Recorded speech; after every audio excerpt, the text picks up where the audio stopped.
To my channel. আমার চ্যানেলের পক্ষ থেকে সবাইকে অনেক অনেক ভালোবাসা জানিয়ে শুরু করছি আজকের রেসিপি। দেখতে পাচ্ছেন এখানে আমি হাতে একটা ইলিশ মাছ নিয়ে নিয়েছি। তো সবার প্রথমে ইলিশ মাছটা কেটে ধুয়ে পরিষ্কার করে নেব। তো এখানে আজকে আমি তৈরি করব সর্ষে ইলিশ বা ইলিশের তেল ঝাল। তো রেসিপিটি প্রথম থেকে শেষ পর্যন্ত দেখুন আর প্লিজ চ্যানেলটা সাবস্ক্রাইব করুন। ভালো লাগলে লাইক শেয়ার কমেন্ট করে পাশে থাকবেন। সবার প্রথমে মাছটাই কেটে নিচ্ছি। দেখুন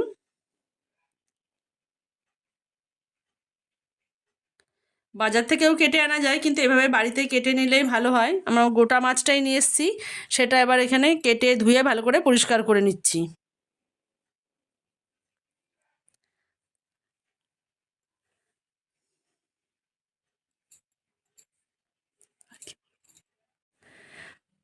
দেখুন মাছটা এখানে আঁশ ছাড়িয়ে নেওয়া হয়ে গেছে। এবার মাছটাকে আমি পিস পিস করে কেটে নেব। মাছটা কিন্তু খুবই টাটকা, দেখুন ভিতরটা একদম লাল পরিষ্কার। এবার এগুলোকে পিস পিস করে কেটে নিচ্ছি। যেরকম রাখতে চাইবেন, একটু মোটা, বেশি বড় বা ছোট, সেই হিসাবে কেটে নেবেন। আমি এখানে সম্পূর্ণ গোটা মাছটাকে 5 টুকরো করব, সেইভাবেই কেটে নিচ্ছি। মাছটা কাটা হয়ে গেলে মাছটা ধুয়ে পরিষ্কার করে নেব। তারপর ফিরে আসছি আমি রান্নাতে।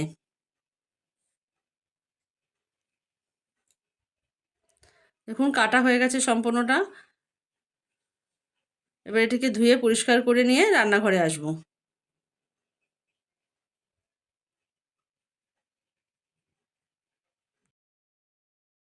মাছটা কিন্তু ধুয়ে পরিষ্কার করে নিয়ে চলে এসেছি। এবার মাছে একটু নুন হলুদ মেখে নেব।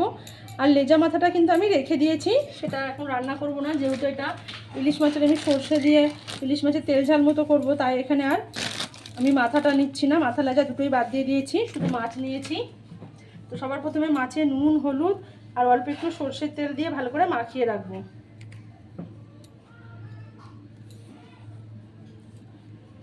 একদম সর্ষে ইলিশ করবো, মাথা কিন্তু সর্ষে ইলিশের মধ্যে ভালো লাগে না খেতে।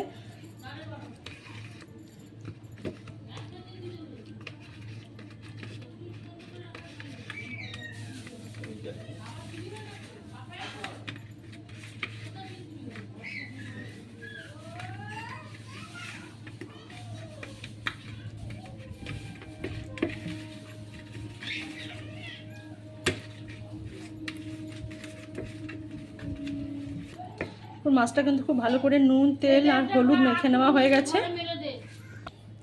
সর্ষে ইলিশের জন্য নিয়ে নিচ্ছি সর্ষে, কালো সর্ষে, সাদা সর্ষে, পোস্ত,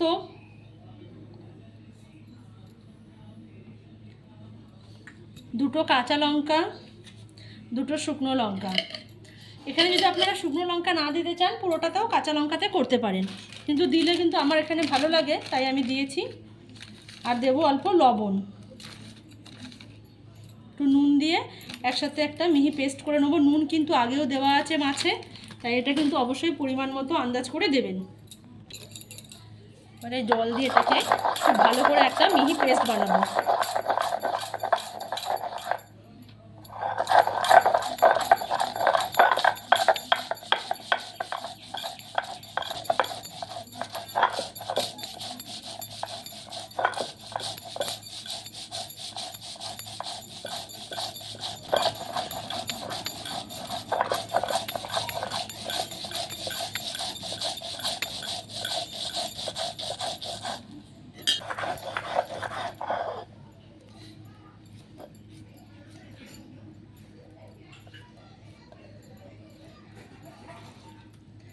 এটা কিন্তু একবার বাটা হয়ে গেছে, এবার দ্বিতীয়বার বাটবো। চেষ্টা করবেন সর্ষে কিন্তু দুবারেই একদম মিহি চন্দন করার, কেননা সর্ষে বারবার বাটলে কিন্তু তেতো হয়ে যাওয়ার ভয় থাকে। এটাকে আমি আরেকবার বেটে নেব।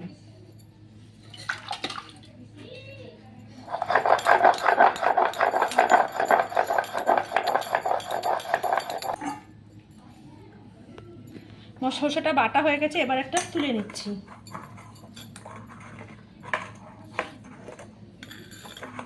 সর্ষের তেলের মধ্যে দিয়ে দিচ্ছি কালো জিরে, যেহেতু এটা তেল ঝাল তাই কালো জিরে ফোড়ন দিলাম। দিয়ে দেবো 2টো চেরা কাঁচা লঙ্কা। এখন কালো জিরে কাঁচা লঙ্কাটা তেলের মধ্যে দিয়ে একটু নাড়াচাড়া করে নিয়েছি। এবারে এই মাছগুলো তেলের মধ্যে দিয়ে দেবো।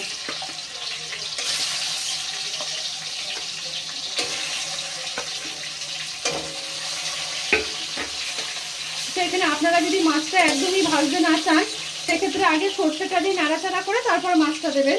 আমি মাছটা একটু হালকা নাড়াচাড়া করে নিয়ে সর্ষেটা দেবো।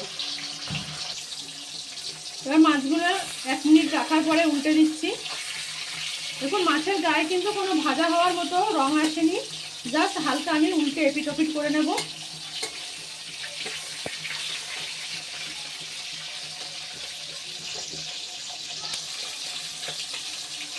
হয়ে গেছে। এবার এর মধ্যে দিয়ে দেবো আগে থেকে বেটে রাখা সর্ষে।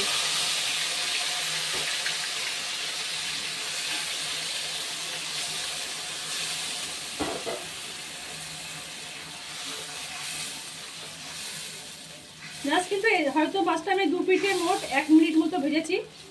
এক পাশ 30 সেকেন্ড করে এরকম হালকা একটু নেড়ে নেবেন, খেতে কিন্তু ভালো। একদম কাঁচা মাছটা আবার যদি আপনি মনে করেন একদম কাঁচা করবেন সেটা আপনি করতেই পারেন। অল্প জল দিয়েছি কেন মাছটা সেদ্ধ হবে এই মধ্যেই ফুটে ফুটে। যতটা পরিমাণ ঝোল রাখবেন তার থেকে একটু সামান্য বেশি জল দেবেন। দিয়ে দিচ্ছি এখানে অল্প একটু হলুদ গুঁড়ো।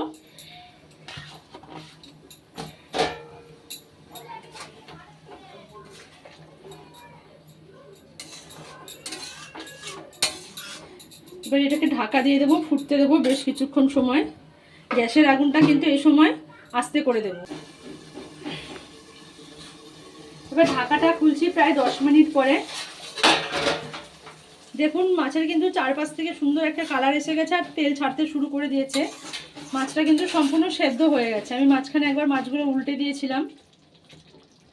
এবার এর মধ্যে উপর থেকে দিয়ে দেবো আরও 2টো চেরা কাঁচা লঙ্কা আর দিয়ে দেবো আরও একটু সর্ষের তেল। এই কাঁচা সর্ষের তেলটাই কিন্তু মাছে খুব ভালো লাগবে। এই কাঁচা তেল আর কাঁচা লঙ্কা দিয়ে এবার এটাকে ঢাকা দিয়ে রেখে দেবো 10 মিনিট, তারপরে পরিবেশন করবো। গ্যাসের আগুনটা কিন্তু আমি বন্ধ করে দিচ্ছি। 10 মিনিট পর ঢাকাটা খুলছি। দেখুন কেমন তেল ছেড়ে দিয়েছি তরকারি থেকে একদম। এবার এটাকে একটা প্লেটে নিয়ে নেবো পরিবেশন করার জন্য।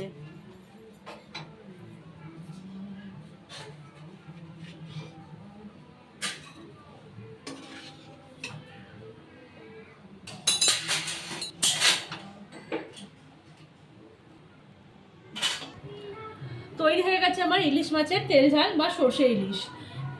একবার এভাবে বানিয়ে অবশ্যই ট্রাই করবেন আর প্লিজ চ্যানেলটা সাবস্ক্রাইব করবেন, লাইক শেয়ার করে থাকবেন। সকলকে অনেক ধন্যবাদ। কে কে এভাবে আমার মতো ইলিশ হালকা ভেজে নিয়ে ঝাল করেন সেটাও কিন্তু জানাতে ভুলবেন না।